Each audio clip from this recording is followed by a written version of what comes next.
All right. So, good afternoon, everyone. This is Vinesh Sukumaran from Bodhih Training Solutions. I will be running you through this webinar titled Mentoring Program for Trainers. So, those of you who are here, I think at the moment I see about 23 of you. Welcome to all of you. This is a Bodhih anchored webinar. Yes, Deep Devi, thanks for saying that you can hear us now. That's nice to know. So just a couple of housekeeping measures. First of all, it's a great idea for you to mute yourself. And if you have any questions to ask me, if you have anything to share, I'll be happy if you can put it on the chat screen. Okay, so I'll be watching the chat screen constantly. And as I look at it now, I can see Gurleen Kaira saying, I cannot hear anything.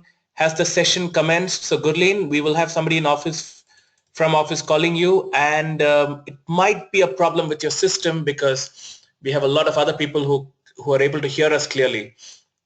All right. So I will be watching the chat screen for any questions that you might have. And you can listen to me. You can hear what I'm saying through the through your audio system or your earphones if you have.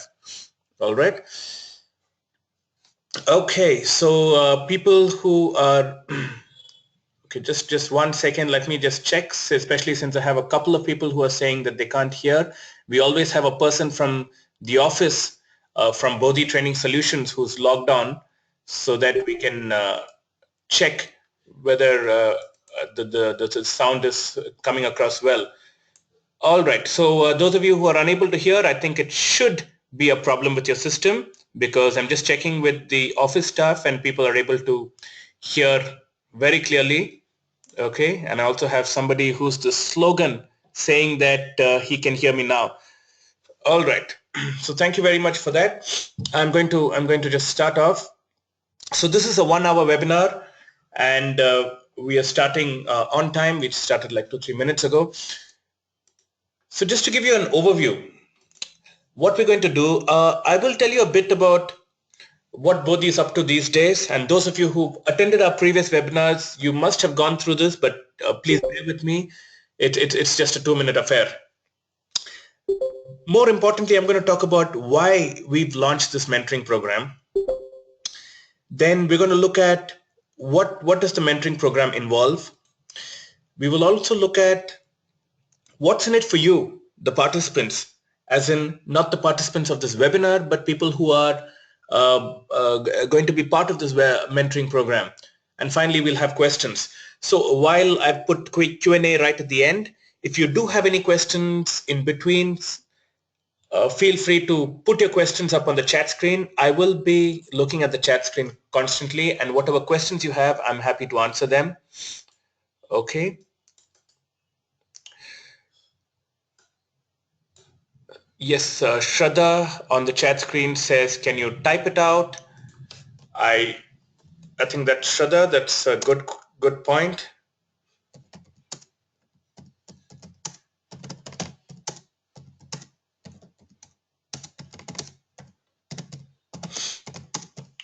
There you go. I have just done that. And if you're looking at the chat screen, you'll be able to see my message. Okay, so let me plunge in. So we are called Bodhih Training Solutions, and we are primarily into the business of organizational development. These are the areas on which we train: leadership, HR, communication, soft skills. Okay, we also do a lot of sales training. We've worked with over 1,000 clients, and we have helped a lot of our clients build internal training teams.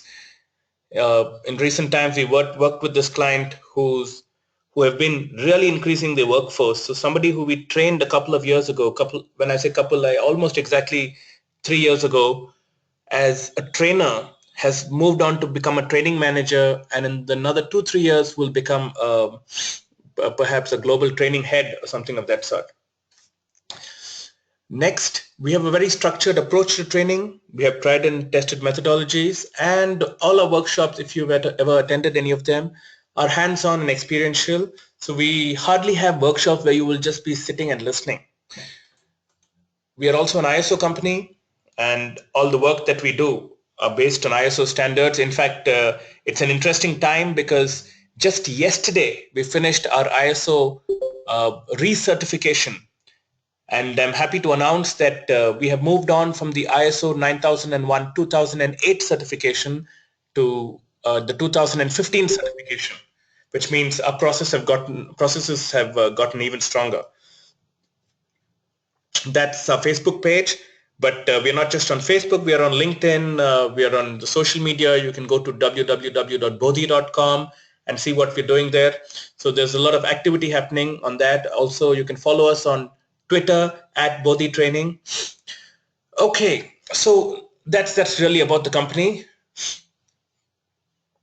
So what does Shailendra have to say? Shailendra Kotari says, I logged out and re-logged in and then it started working. Thanks, Shailendra. So I was pretty sure that it was an issue with the receiver's audio system. I'm glad you can hear me.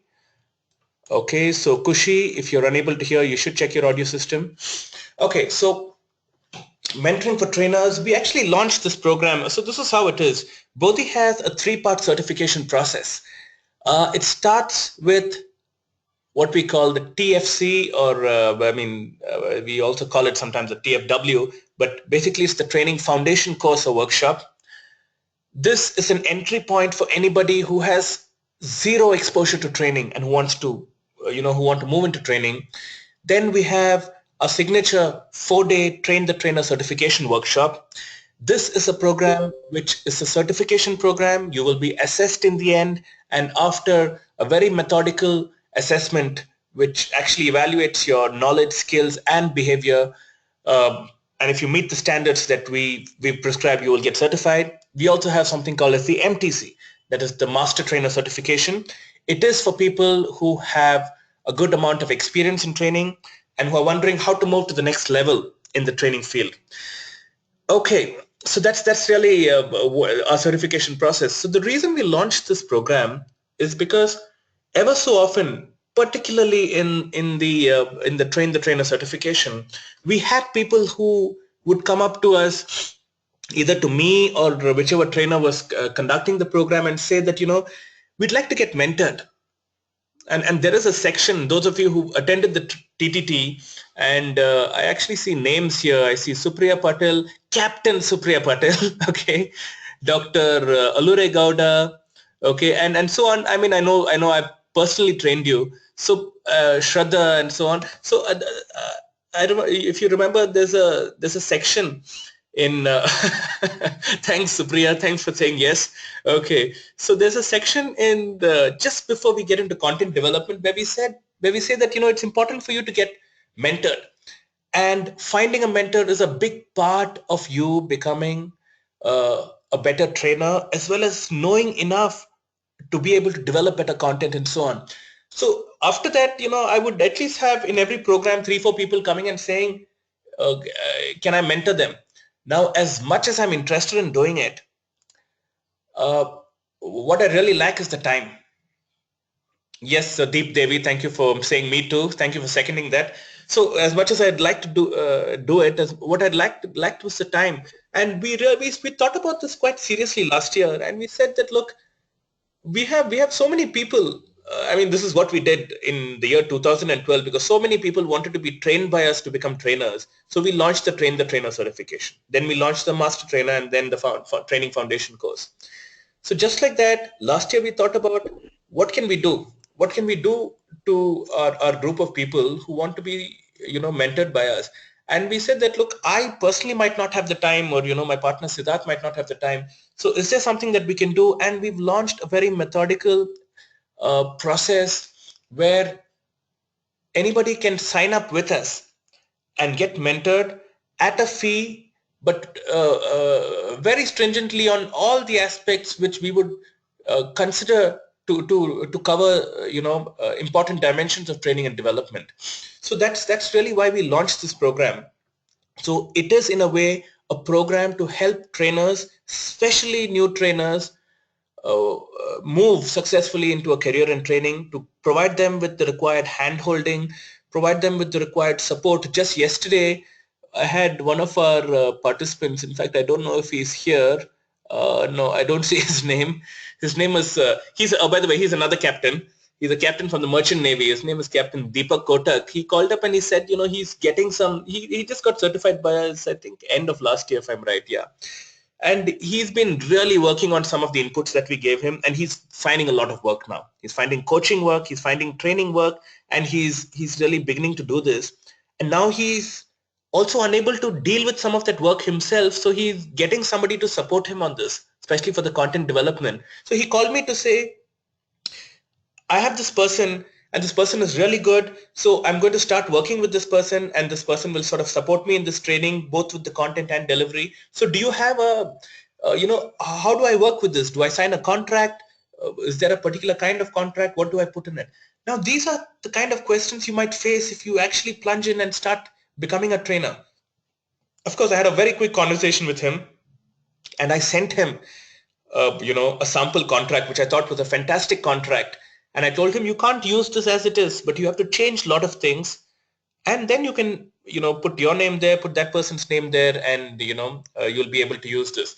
Deepak Gosavi, hi. How are you doing? I just see you saying hi to everybody. Okay. Hello, Deepak. How are you? So that's really the reason why we launched this mentoring program. The next part which I want to say is, what does it involve? Well, importantly, mentoring involves, one of the things which define mentoring is that people who mentor you should be the ones who already walk the talk. You can't get mentored. For example, if you're a trainer and you want to become a better trainer, you can't get mentored by somebody who's never trained in their life. That's not called mentoring. You can probably get some coaching done, but not mentoring. So Bodhih has worked with over 1,000 clients, and even as I speak to you, there are some programs going on in different parts of the country. Therefore, we see ourselves as a team and a group of people who will be able to provide useful mentoring to you, where you'll take back value from, and after some time, not need our services anymore and be able to be on your own. Okay, so that's the whole idea. It involves various things. In fact, that's pretty much what the rest of this webinar is about. Okay, so I'm going to run you through what are the different things that this mentoring program involves, and how will it work for you, and so on. If you for example sign up for it, what can you really expect to see? Okay, let me take a quick look at the chat screen. What do we have here? Okay, hi. Suma says, hi, no audio, please check and guide. Suma Rao, can somebody from the Bodhih team please help Suma? Dr. Alure Gowda says, it helps to deep learning. Thanks, Dr. Gowda. Okay, all right, I think I've read the rest of it. Okay, so let me move on to the remaining part of this.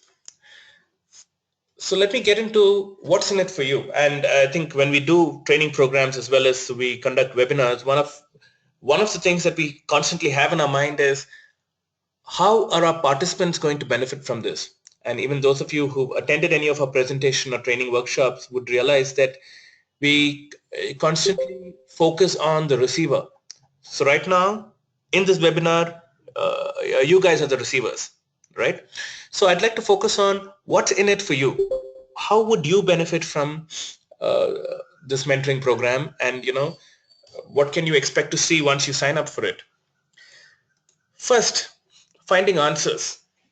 Now this I think is a big thing, because lot of times we've had people after attending our Train the Trainer workshop. In fact, I would say our TTT or MTC or foundation course participants are actually the minority. They call us many times to ask us various things, but in spite of that, they are actually the minority. They probably call us the least. The people who call us and reach out to us more are actually people who've perhaps never done any of our programs, and they have all sorts of questions about training, about the training field, about participants they might meet. In fact, Bodhih hosts about 2 or 3 trainer groups. I'm sure those of you who've worked with us or attended our programs in the past must be part of one of those groups. And the maximum number of people you can have in a group on WhatsApp is 256. I think if I'm right, we have 2 groups which are completely top-ended. Top-ended means it has 256 participants, so we can't add any more. And we have some others. We have, I think, the third one which has 100 participants or 120 or whatever. So the point is, in these groups, and as I'm speaking to you, I'm just trying to look at one of those groups and see what's being said. So if I look at this group called Trainers Fraternity, okay, and look at what people have asked. So there's somebody who said, good afternoon, we have few openings for IDs. Anyone interested, please send your resume. Okay. There's somebody said, I'm yet to get my ID. Another person says, good afternoon, I'm Rizwan from Bangalore, da, da, da, da, da. I'm a commercial trainer, tourism. And so, constantly there are opportunities. There are people who are asking some questions. There's somebody who says, I'm doing a team building program tomorrow. Can I get to know what activities are there? There's somebody who says that, um, I'm doing a program on sales. I don't have sales experience. So can somebody share some examples? Do you have some content? So there are all sorts of questions that people have in their minds. One part of this mentoring program entails getting those questions answered.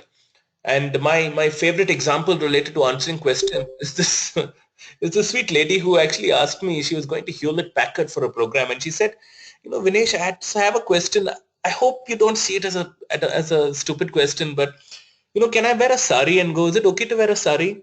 And I said, of course it's okay. I mean, wearing a sari is considered, formal wear for all practical purposes. It's not Western formals, but it's Indian formals. You can wear one. So it could be questions as simple as that. It could be questions as simple as, we had somebody call us recently to say, I have to go to do a program in Pune, and this person's from Hyderabad. So what should I do? Should I book my own tickets? Should I call the client and tell the client to book my tickets? If I do that, will they say that, we don't want to work with you? I mean, do I have a risk?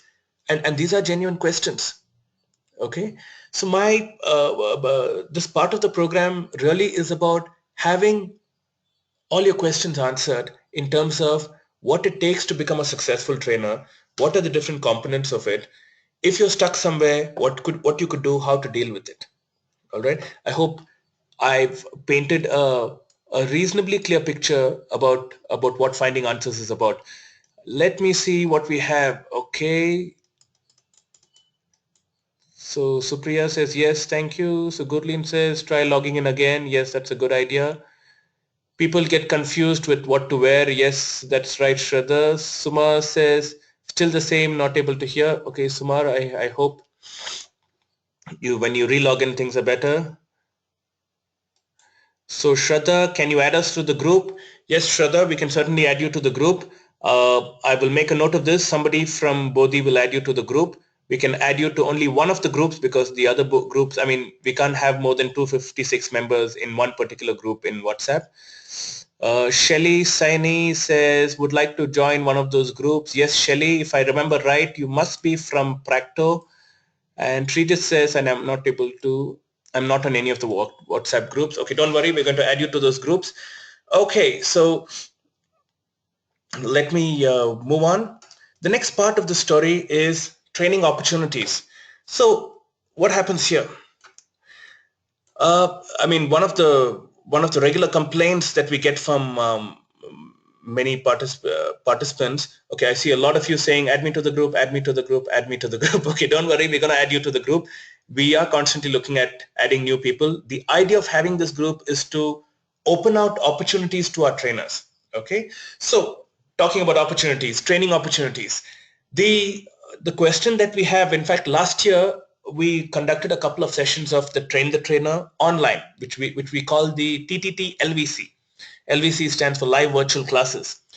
And because we weren't meeting them face to face, and it was a completely online program, they actually had to, find their own group of people to train. Now, what happens is if you attend our Train the Trainer outside, you have a group of people. Or if you do it in-house, like recently, I just finished doing a program last week in Chennai for a company called Excelacom. The remaining participants become your audience. What happens after the training? Who's your audience? Where do you get to practice training?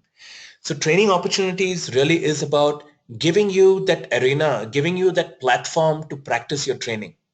That's really, what training opportunities is about. So one big thing that we do is, every day we have one or two trainers walking into the Bodhih office doing some workshop for us. And we'd like to give opportunities to the people who become part of this mentoring program to sort of, you know, come and train our team, not so much for our own competency development, but more to give you an exposure of what it would be like to train a corporate. Okay. Secondly, we're also looking at partnering with some bodies where you can go and give short sessions, like what I call capsule modules. So you will do a 45-minute session or perhaps a one hour session. This will give you a lot of exposure to what it feels like to become, an independent trainer, a consultant, even an in-house trainer, because you will have to constantly deal with new unfamiliar audience. Okay. Uh, how Slogan has a question here. He says how to position oneself as a trainer in a particular niche. All right. So Slogan, let me just park your question. I'm not going to answer it right now because there's a part of this webinar which is closely related to what you're asking. I would much rather answer it then. So the next part, so just to go back, first part is finding answers. The second part is you getting training opportunities. The third part is career counseling. See, a lot of people I notice nowadays, especially, when I train in companies, they, they're quite clueless about where the career is headed. A big number of people finish their education and getting a job is more like, why do you work here? Why do you work in this field? Because this is the job I got. And then they continue to work there. And years pass, and after like 3-4 years of, say 5 years of being in a particular industry or a field, it's difficult for you to even find a job in some other field. So they continue doing that, and then later the reason for doing that is really because you've done it all along, and you don't know how to do it any differently. So the starting point of this career counseling process is what I call discover. So discover really means discovering who you are, because a big part of the problem really lies in people not knowing what is it that they're really good at, because that's what you're going to do best. If you're not good at something, if you're really struggling to do your work, if you feel that, if you have a sick feeling on Sunday nights because you have to get to work on Monday, it's really something to think about. You have to stop and think about, are you doing what you'd like to do in life, or are you just stuck? So the starting point is to understand who you are, what your real strengths are, what is the kind of work that you might really enjoy. And after that, you move into looking at options. So which is exploring.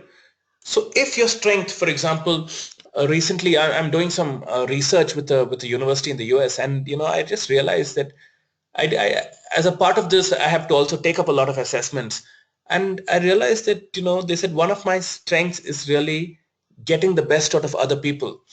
And then when I spoke to the person who I'm working with and so on, he said, I think you are probably in the perfect field, you should just be there. So what are my options if for example, what I really like doing is is pursuing excellence.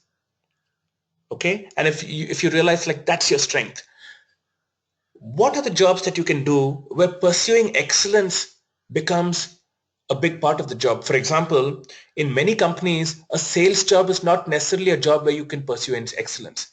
It's more about meeting numbers, making a sale. Maybe there are jobs like, for example, design. Maybe there are jobs where there are parts of training, like, for example, content development. Okay, maybe there are dimensions like activity design, where you can really create activities to make people better at what they're doing.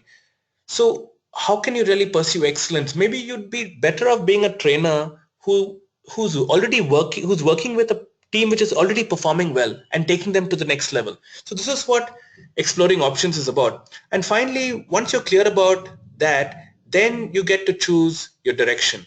You get to choose where you want to go with this. And I think that's a better way to become a trainer, and life will get a lot easier because you're already doing what you love, and that will really help you achieve your goals. You can either join a workforce, or you can work as an independent consultant, move to a company which will offer you the opportunities. I mean, those are things that you can decide. And the last part, of course, is to continue to develop. The idea is not that you work with us, you do the session with us, and then once you stop, your development stops. No. Once you're done with the career counseling, it should be a starting point for ongoing development of yourself in order to help you realize your dreams, in order to help you meet your goals. And that's the whole idea. Okay. So that's the next part. What do we have here? Okay. Shraddha says, I've already taken the decision. I've just taken the decision to be a trainer only. Okay, thanks, Shraddha. And congratulations. I think that's a good decision. Training is a field where there's still a lot of opportunity in India. We have among the youngest workforces in the world. And if they're not trained in the next 20 years, I think we'll have a lot of useless people. And I don't think any of us would want that. Okay, next. Let me move on to the next part, is identifying your area of expertise. So Slogan, now let me answer your question. Where is Slogan's question? Yes. How to position ourselves as a trainer in a niche, in a particular niche. So first of all, Slogan, I must acknowledge the fact that, I must appreciate the fact that you're actually thinking of positioning yourself as a trainer in a niche. I think that's a fantastic idea. I've often noticed that the trainers, I think last week, actually it wasn't last week, it was the week before last, I spoke to about 5 trainers, and the ones who I actually rejected and who I said that, these guys might not do a good job, are the ones who said, I'm asking them questions like, what are your strong areas of training? And they say, I do communication training, then I do leadership training, then you know how it is as a trainer, you have to train on any field. So whatever the clients want, you should train. And I don't think this is a great idea. The client might later ask you to clean their water tank, and it doesn't mean you're going to do that, do the training on it. Well, I'm not even being sarcastic about it. I'm being serious. There was a company called, okay, let me not mention their names, but if I tell you what they do, you might know their name already. They basically rent cars in Bangalore. And I went for a meeting, and I presented what we do, and what Bodhih does, what's our area of training, and so on. At the end of this whole thing, he asked us, what training programs have you done? And I told them, in leadership we've done these programs, in communication we've done these programs. These are the programs that we've done when it comes to the behavioral skills and so on. And he said, okay, fine, let me stop you. I just have a simple question to ask. Can you train somebody on how to clean a car, how to wash a car, how to clean a car, and keep it ready to be used? And for a minute, I was surprised, and I said, look, as a company, we're primarily into non-technical training. We have done a lot of low-end supervisory trainings. So we have some trainers who would be able to help you with that, and we can, we can help you out. So even Bodhih as an organization, we are very clear that we will not do anything technical. And I had to tell this person, we can't tell you anything about the automobile, how to service the car and those sort of things. But if it's about the soft skills, we have done a lot of programs with some clients where we've just helped people do some basic things, like, for a builder, for a construction company, we've done a program to just help people after the apartment is sold. How do you just do a check to make sure that the apartment is all right, and when the person comes, how to do a smart, smooth handover. And there was so much of soft skills. In fact, it was really just a behavioral skill program. It had nothing to do with, you didn't have to be a civil engineer to understand that. So I told this person that, and I said, that's the kind of program we can do for you. So my point is, as a trainer, first you should develop a niche. How? Specifically going to the question that Slogan was asking, how do you pitch yourself as a trainer? Couple of things which we constantly encourage you to do. First, you should start becoming an expert in that field. Without doing that, you can't pitch yourself. Let's accept some of the grim realities of life. Second thing, you should go out and give talks about it. Contact business schools, contact schools, colleges, corporates, and even if it's free, I think you should do it. Call another company if you're working as a training manager for an organization. Call another organization and tell them, I'm happy to come and give you a talk on resource planning. I'm happy to come and do a small session on how to motivate people without increasing their salaries, and so on. And I won't charge you for it. If you like what you see, then we can work together. So I think this is another way for you to pitch yourself. Writing is a great way. If you're not writing a blog or if you're not writing anywhere, I think it's a good idea to start writing. The benefits are really twofold. First, when you start writing about your area of expertise, you start understanding your area and your field much better. Secondly, when other people come and read your writing, they start realizing that you actually are strongly pushing a particular topic and therefore you stand for it. And they start seeing you as an expert. So there's no way of developing expertise without, shall we say, you getting off the couch, So importantly, I think you should first of all do some of these things to build your expertise and showcase it. So if I can sum it up, it's about you building expertise and after that showcasing that expertise to other people, either through the online platforms, through Twitter, through Facebook, YouTube, whatever it is. I mean, there are so many companies nowadays purely running through Facebook. Okay. I have some questions here. Kushi Kaul says, which has better perspectives, working as a freelance or full-time? I have been doing training on diverse skills. So Kushi, I have no answer to that. The answer depends on you. So Kushi, if you have a rich husband, if you have a working husband and he can support you, I would say you should become a freelancer. There's a lot of opportunity out there and you have enough opportunity to actually make the amount of money you would make on a salary by just doing a few programs in a month, provided you get into the field and stay there for some time, which is why I said, if you have a rich husband, you should do this. Okay. But even if you don't, if you're willing to, what I really meant was, if you're willing to get into the freelance market and stay there for some time, with 6 months of dedicated work, you'll start seeing results. Okay. But if you're a person who has no interest in going out, pushing something on your own, and if you'd like a system to support you, I think an organization would work best for you.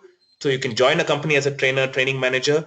Our past participants have done both and they've been successful in both. So I really can't suggest one to you then over the other, but I'm just telling you the pros and cons of both. And if you join a company full-time, obviously there's the security of a fixed salary every month.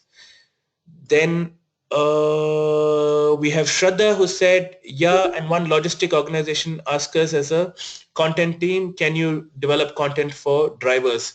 So, I mean, there's nothing to answer there, Shraddha, but thanks for that. Thanks for sharing that. Okay. Yeah, so thanks, Slogan, for just recapping what I said. So that those are some ways for you to develop your expertise. And I think, it doesn't matter where it is. It's a good idea for you to go and give talks and interact with people. That's a good way to establish your expertise, write about it, talk about it. In fact, for example, if you feel that your area of expertise is utilizing your full potential, okay, maximizing potential, for example, I think you should do something strongly about it. Maybe you should start a website which is called Maximizing Potential. Put up a lot of stuff there. You should, project yourself as the maximizing potential expert. Then people would reach out to you. Otherwise, it's very likely that time goes by and you continue doing all sorts of training. I would suggest pick an area and stick with it. Okay, next, access and support. So, well, this is really about two things. One thing it's about is really firefighting, okay, and the other thing is it's really self-development. So what happens is, it's really nice to be able to talk to somebody, to be able to be in touch with somebody, to be able to access or have access to somebody who you can ask your questions to, or you can clarify your doubts, who you can ask for support. Like recently, there was this gentleman. He was, I mean, this is what I found most interesting. He's actually traveling from Kolkata to Durgapur. He calls me when he's on the way, and he said, I need some help. I said, yes, what happened? And he said, I'm going for a program in Durgapur, and I don't have any PPT on this. So, can you help me with this? And he was going to do a program on communication skills. So I said, see, I can send you a PPT or share something with you, but it might not be what your clients require. Then he said, yeah, that's true. So I said, then how will it work? So he said, in that case, I'll do something. I'll tell you what topics I'm covering. Can you send me a PPT? So I told him, look, okay, let me not mention his name. Okay, let's just call him Sanjay. Okay, so I told him, look, Sanjay, you're asking me to prepare the PPT for you for a program that you knew some time back, and now you're going to deliver it and you don't have the PPT. So he said, I know it's not that I didn't want to prepare it. I was not aware. I didn't think of it. Now when I'm going there, I'm thinking, how will I go deliver the program? What will I show? I've asked him to arrange a projector, but what will I use my laptop for if I don't have a PPT? He said he has some videos. So eventually I said, look, send me the topics. Let me try to help you with this. And I got somebody in the team to, send it across, which we actually never do. We're not the fire department. Okay. But the point is that, he was stuck somewhere and he needed support. He needed help. And it's always nice to be able to reach out to somebody who can help you with this. So, one part of this mentoring program is really access and support, is to have somebody to be able to support you with the work that you're doing, to have somebody to be able to give you some inputs, to ask, or even sometimes, people call us and say, look, I've made this proposal. I think it's great, but I don't know. Can you just look at it? So we look at the proposal and give them feedback.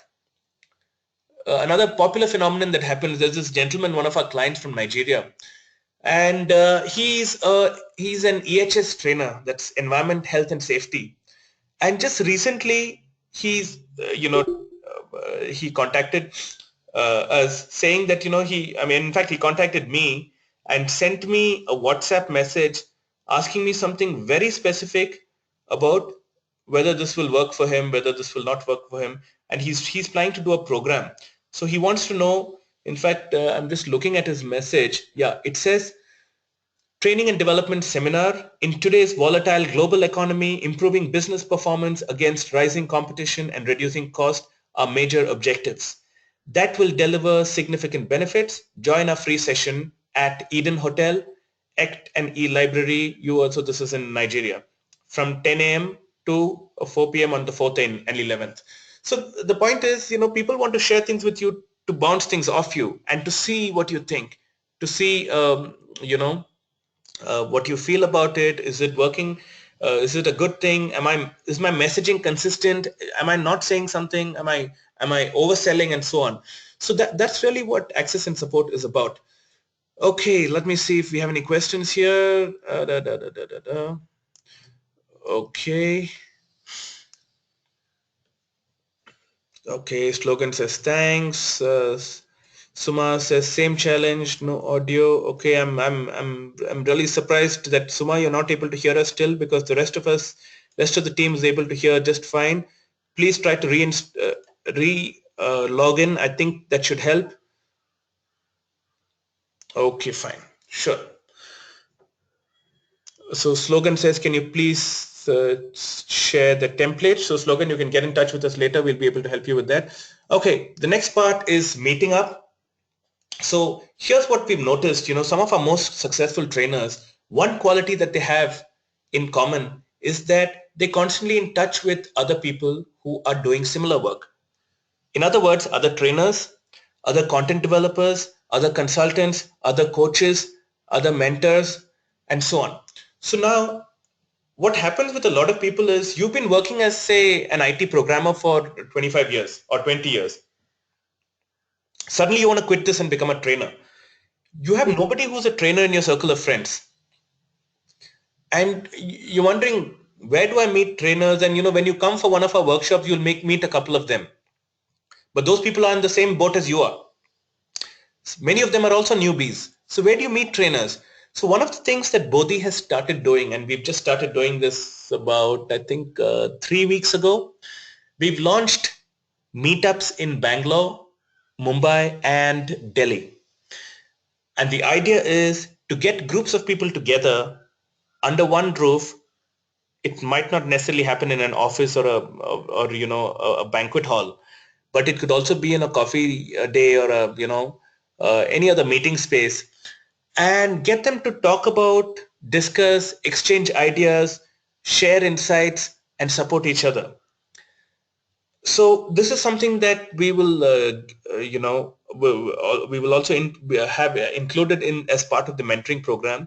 So if you're a person who's in, say, Mumbai, and you've just become a trainer and you're wondering how to move to the next level, we will be doing the research on your behalf and seeing what are some of the meetings, conferences, and meetups that you could attend, so that you can meet people who are doing things similar to you, so that you can share ideas and so on. So this is an important thing, and though we suggest this to people constantly, we've noticed that at the end of the day, participants are not able to, or I mean, I don't know. I mean, I really doubt. I seriously doubt if it's an ability issue as much as it is a willingness issue. There are a lot of groups meeting out there, but there is also, I understand, for many people, the discomfort of walking into a new group, introducing yourself and saying, I'm Vinesh Sukumaran. Hi. So I'm a trainer. What do you do? And sort of trying to blend in. And I think, as uncomfortable as it might be for some of you, a lot of people consider this to be, what is called in pop psychology as social skydiving. Okay, so social skydiving means in a social situation, a party or a get together or a gathering or a meeting or a conference, going and talking to an absolute stranger. That's what is social skydiving. And the reason it's called social skydiving is because for many people, it's like jumping off a plane. They feel like, oh God, how can I go talk to somebody I don't know? It's okay. It's not a big deal. And this whole meetup idea is not just about social skydiving. It's about, after you skydive, how do you actually use those contacts? How do you speak to them? And the more people you know in your field, the better you will do in it.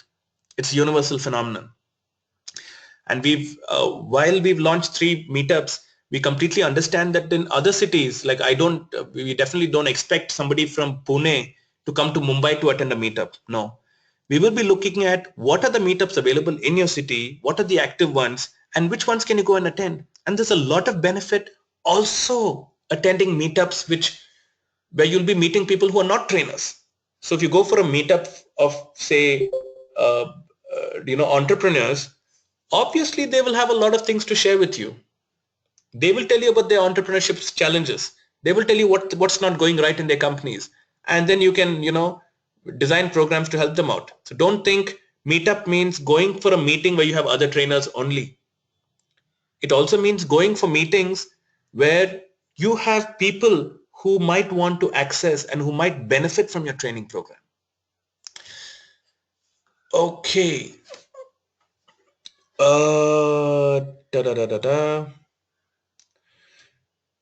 Okay, let me just look at the chat screen. Meetup is a good initiative. Thanks, Manjunath. And you say you're in Bangalore. So Manjunath, you can attend the Bangalore meetup when it's happening. Gurleen says, anybody from Chandigarh, you can answer her. Shelly Saini says, how do we follow up on these meetups? You can go to meetups.com and you can search for Bodhih training. You will not miss it. You will find us. Or somebody from office, can you just put up the links to all the meetups on the chat screen just now? I think that will help so that they can, follow it right away. Somebody from the Bodhih team will just put it up on the chat screen.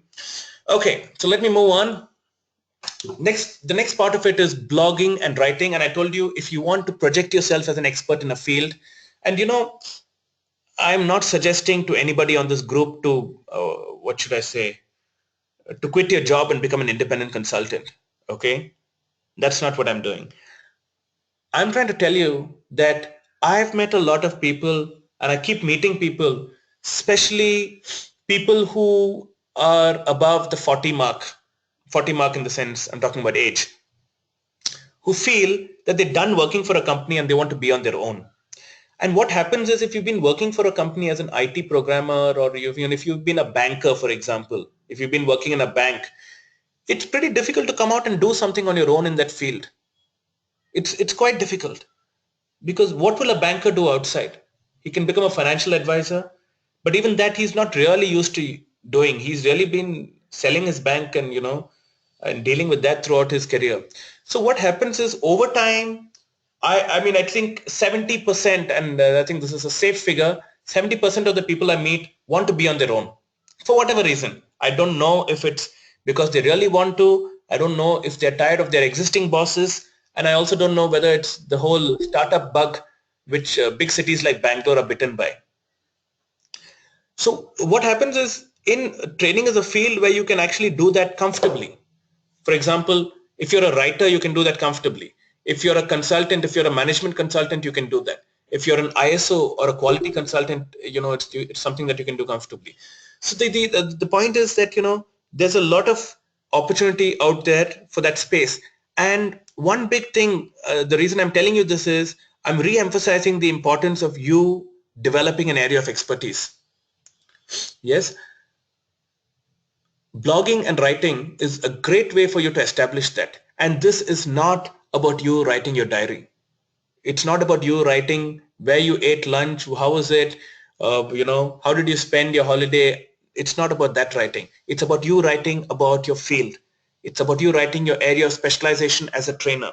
And when you do that, we will be reviewing it. If it's really good, we'll be putting it up in the Bodhih blog. If it needs improvement, we'll be giving you feedback. And we will also be encouraging you to start your own blog and putting up work there. Because when you see other people, and you know what, the internet actually opens doors for you to sort of showcase your work to the rest of the world. And when you do that, other people, imagine, like recently on my website, vinaysukumaran.com, I'd gone and I'd like written something and shared it. And I write a lot of stuff about understanding and using human behavior. And when I see people from Croatia have seen it and said something about it, when I see people from New York have said something about it, it's a nice feeling, and it also gives you an idea about how well you're writing, and it gives you feedback, and it gives you feedback from a global context rather than one person you WhatsApping your writing to somebody and that person reading it and saying it's good, bad, or ugly. So this is really what the blogging and writing part is about. It's a double-edged sword. So it will, on one hand, help you enhance your expertise, and on the other hand, also help you actually write a lot of stuff on your own, which will later make you a domain expert and a great trainer. And the last part of the story, before I take some of the other questions that have come here, is about LNT Assistantship. So what happens in LNT Assistantship is, look, there's a phenomenon called the tire meeting the road. When the tire meets the road is when your actual training and competency development ability gets put to test. And we've noticed that trainers get certified by us, but till you go there and stand and do the training program, that cycle is not complete. So quite often when people come for our train the trainer, I tell them it's a 4-day program, but your actual program starts on day 5. Or for the master trainer, I tell them, it's a 5-day program, but your actual program starts on day 6. Because that's the time when you go out there and do a program is when you get to put your skills to test. And to stand up there and train a group of people, it means you should have had the initial conversations, you should have identified training needs, you should have designed something which they brought into, and they said, or rather which they bought into, and they said that, okay, you can do this program. You should have developed content for it. All this should have happened before you actually stood there and delivered the program. So it's a great test of how well you know what you've learned or what you've been certified for. So the LNT assistantship is actually getting people who are part of this mentoring program to work with the Bodhih team. I mean, not sitting in our office, but if we're having a call, like 3 days ago, I had a call with one of the big IT companies in India. I don't want to name them, but they want to train a group of their leaders who have about 15 to 20 years of experience, because that company is going through a lot of change. And they're splitting into two parts. Each part has, different new names now. And there's this whole Cold War about old teams versus new teams and so on. And they want to do a program. Now, if our participants get to be part of such a call, they really get to see what a top class organization in India is telling about their requirements, how that call happens, what you're expected to ask, how you capture information, how do you crunch this information, get it or reduce it to its essence and translate it into a training program, right? Or a training design. How do you deliver the program? They get to see the whole cycle. So the point of the L&D assistantship is to give you actual hands-on experience. So when I mentioned to you earlier about training opportunities, is about finding places where you can go and train yourself. L&D assistantship is about you uh, almost working as one of the consultants of Bodhih to get some of our work finished. And when you do this one or two times, you realize that you can repeat this. You can do this for yourself after that. So in a way, our approach has been to share our secrets openly. Because the way I look at it, the most valuable secrets are simple and the whole world knows them. It's just that they don't follow them. So there's nothing that we're really trying to hold on to. Okay. So when you do an L&D assistantship, we might send you requirements from a client and ask you to work on the session plan and send it back to us. We might ask you to be on a call with us and then share with us the outline or the requirements which the client mentioned, and so on. And it'll be a great hands-on way for you to later. This is the closest it would get to you doing it completely on your own. And let me put it that way. Okay. Okay. So what do we have here? Let me see. There are some more questions. Priya, Vinay, meetup. Okay. Thanks, Suhaib. Thank you for putting that up. Then yeah, for Mumbai as well. Okay, how do we follow? Okay, fine. I don't think there's anything new here. Supriya says, Captain Supriya says, has the venue been decided for Bangalore date and time? No, it's not been decided. If you follow us, I think you'll be able to see that the moment it's decided. What is the first platform for projecting my blog writing, social media or print media? So Kushi, social media or print media? Well, here's what I think. There is something about the print media which is extremely powerful. So for example, if you write something in a magazine and somebody is sitting, I mean, I've got a lot of calls from people who've seen my articles in some of the magazines in India, and they've called up and said, wow, I've seen your magazine article in the magazine, and it's really amazing that you're doing this and so on. Nobody, or shall I say, barring my close friends, nobody has said that about my online blog, but it's because there's something about seeing your name in print which makes it look like you're more of an expert, though in reality there's nothing like that. So I would say something on print definitely has more impact. So if your article comes out on Times of India, no doubt more people will see it. Okay. The other part is it's also a slightly more difficult medium to make an entry into. Therefore, I would say start writing for your blog, create a blog and start writing for it. And once you've done that, you can, once you have a lot of writing, it's easy to, pass that off into the print medium whenever you get an opportunity. Okay, so that's how I look at it. Understanding the pain of people. Slogan says understanding the pain of people in a particular field and give solutions with your knowledge and expertise. Is this how blogging should be? Well, not necessarily. One big thing about blogging slogan is that you should write something original. You can't recycle, junk.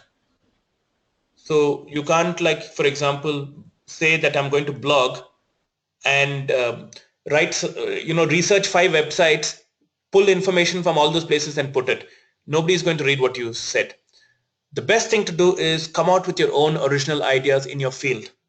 If you say that you're an interviewing skills trainer, obviously you would have done some programs, you would have conducted a lot of interviews. What are your real observations? What did you notice? What did you see? I think you should write about those things.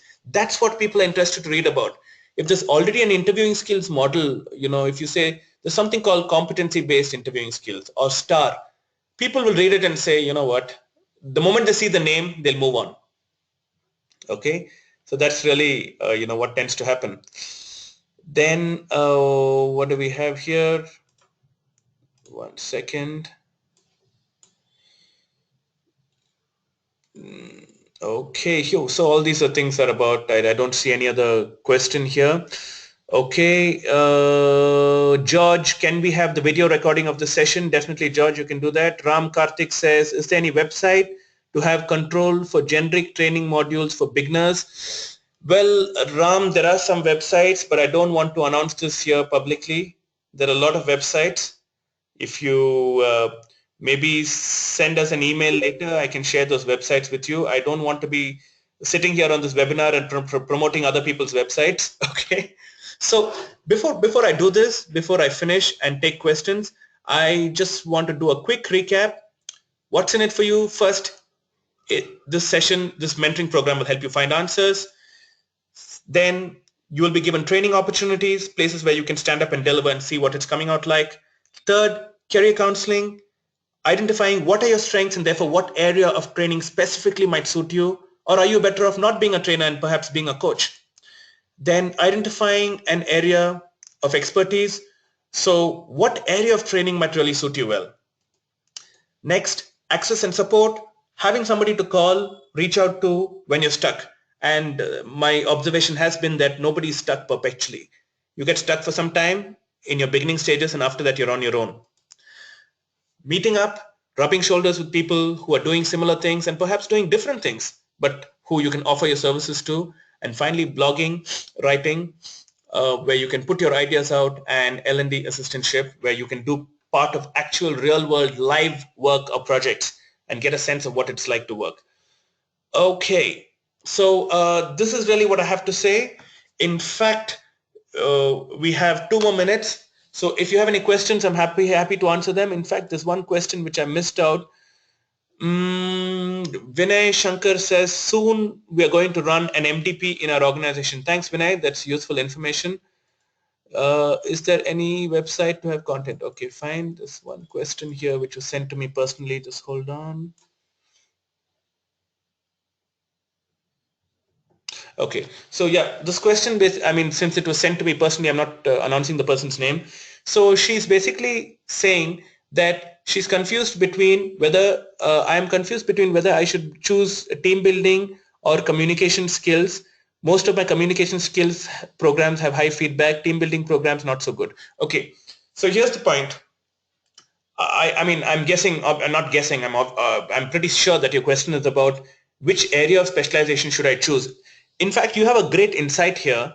The fact that you're trying out team building and communication skills is a good idea, first of all. You know why? Because you get to see whether you're, sometimes it's very easy to look at something from outside and say, you know what, I'm going to become a great communication trainer. And then finally, when you do communication skills workshops, it doesn't come out as well as you imagined. So if you feel that, what interests me, I like communication skills. I also like teamwork because that's something I did well. So maybe you should do programs in both. And after you do a few programs, the right answer will emerge as it has for you. And you're saying already that the communication skills programs your feedback is much better than your team building programs. This is a sign that you're probably better off as a communication skills trainer. But don't just go by feedback. It's one of the things to go by. Another thing to go by is really to look at what is it that you enjoy more. It's a lot of times you might be good in something that you enjoy doing, but there are also a lot of times not. So if you really enjoy doing teamwork programs as well, and though your feedback is better in communication skills programs, you feel better after a teamwork program or team building program, then it's a good idea for you to, I'm a great fan and supporter of people doing what they love and enjoy in life. I've done this in my own life, and I constantly preach this to others. So if you like team building, if you really love doing it so much, then I think you should examine your team building programs, look at how to improve them, look at what is it that you can do to make the program better. Uh, Look at what are people saying about your poor feedback? Why is it poor? What did they not like about the program, and rework that? Because there are two things. One is what I love, and that's important to me. And the other thing is what other people think about what I love. I'm nobody to say one is better than the other. You have to ask yourself what matters to you most. There are a lot of people who say, I don't care what the world thinks. I'll still do what I want to. And there are some people who say social approval and public opinion are important. So depending upon which side of that proverbial fence you fall on, you will take a decision. Dr. Alluri Gowda, thank you, Mr. Vinesh. I have part of previous and present webinars and mentoring program for trainers. It helps rich information. Thanks, Dr. Gowda. Sumo says, kindly add my number to the fraternity. Okay. So folks, I think that's really what I have to say. We've kind of, well, I don't think we've overshot time. We're exactly on time. It's 4:03, and I'm going to wrap up. Thank you very much for your time. I hope you found this session useful. Do get in touch with us. The numbers are there. The contact details are there. Call us if you'd like to register for this mentoring program. We normally take it 1 month at a time. Okay, so if you call us, we will give you the other details of this program. And I have very little doubt in terms of whether you'll benefit from it or not. Okay. So part of the reason why we came up with this is because we said we don't want somebody to commit to a mentoring program which is 6 months or 1 year. Let's do it 1 month at a time. If at the end of the month you don't need us anymore, great, good for you, congratulations, and you can move on. So thank you very much. Have a great evening and a great rest of the week. I will be online for a few minutes so that you can note down our address and details. But otherwise, I had a great time doing this webinar. I hope you found it useful. Thank you very much. This is Vinesh Sukumaran signing off. Have a nice evening.